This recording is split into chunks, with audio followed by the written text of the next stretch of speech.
18 जिंदगियों की तबाही का जिम्मेदार कौन? नेपाल में क्यों होते हैं इतने विमान हादसे? घातक हवाई दुर्घटनाओं का दुखद इतिहास। हादसा या लापरवाही का शिकार यात्री।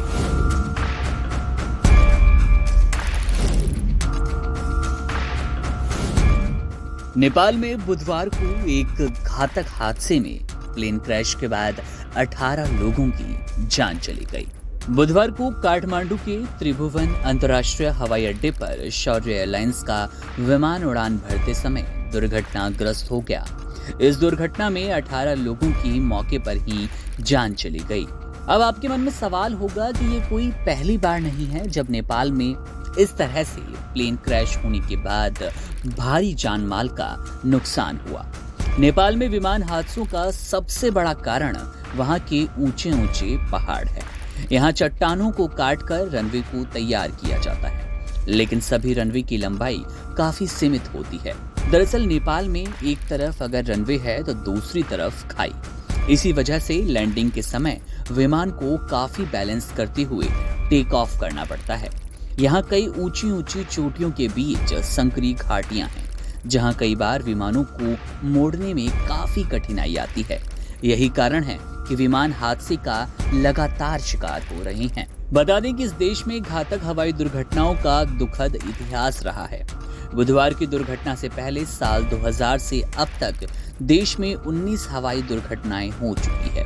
नेपाल में हुए विमान और हेलीकॉप्टर दुर्घटनाओं पर एक नजर डालकर आपको बताते हैं कब कब ये घातक घटनाएं हुई। 24 जुलाई 2024 नेपाल की राजधानी काठमांडू से उड़ान भरते समय बॉम्बार्डियर CRJ-200 विमान के दुर्घटनाग्रस्त हो जाने से 18 लोगों की जान चली गई। 11 जुलाई 2023 मध्य नेपाल में एक हेलीकॉप्टर दुर्घटनाग्रस्त हुआ। यहाँ पर 6 लोग मारे गए। इसके बाद पारी आती है 15 जनवरी 2023 की।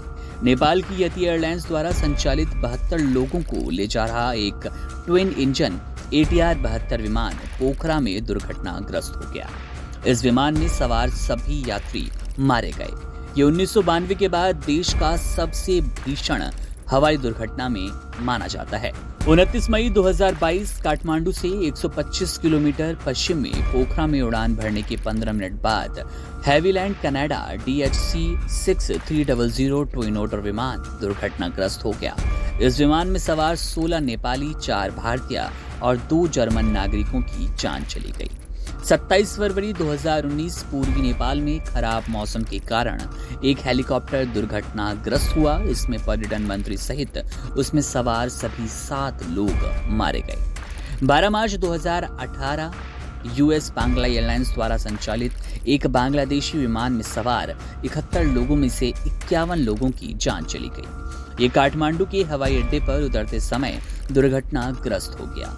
इसके अलावा 24 फरवरी 2016 और 28 सितंबर 2012 को भी कुछ ऐसा ही हुआ, जहां 28 सितंबर को 19 लोगों की जान गई थी। वहीं पर 24 फरवरी 2016 में 23 लोगों की विमान हादसे में जान चली गई।